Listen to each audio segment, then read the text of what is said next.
আসসালামু আলাইকুম দর্শক, আজকে দেখেন একটা সোলার আইপিএস রেডি করলাম আর কি।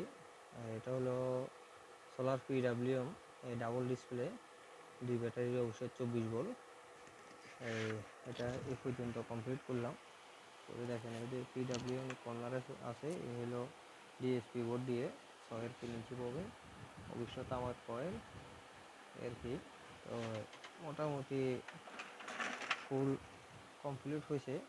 হওয়ার পরে যেহেতু এখানে ওয়ারিংটা অনেক গোছানো নাই, কারণ হলো এখানে গোছাতে অনেক সময় লাগবে। 2-3টে এলসিডির লাইন, সোলারের লাইন, এই জন্য এটা দেখতে অনেকটা সৌন্দর্য দেখা যাচ্ছে না। সৌন্দর্য এটা কমপ্লিট করার পরে বোঝা যাবে আর কি।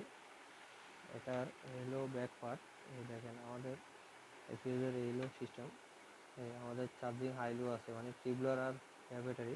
তারপর হলো টিউবলার এবং লোতে হইলো ফ্ল্যাট ব্যাটারি, হাইতে হইলো টিউবলার ব্যাটারি। হলো IPS switch, IPS UPS, gate, solar. তো এই হলো সোলারের কেবেল, হলো আমাদের ব্যাটারি পজিটিভ। আর এই হলো দেখেন আমাদের সবচেয়ে বিশিষ্ট হলো আমরা সকেটটা একদম ইন্ডিয়ান মেশিনে যে সকেটগুলো ব্যবহার হয় ওইসব সকেটগুলো ব্যবহার করছি আমরা।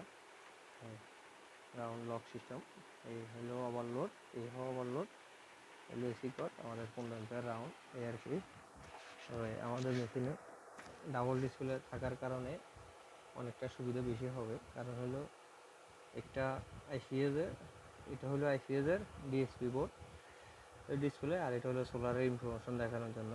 এই হলো বিষয় আর কি। আজকের মতন এখানে কেমন হয়েছে জানাইন আপনারা অবশ্য আর কি। যাদের সোলার আইসিএস থাকবে আমার সাথে যোগাযোগ করেন।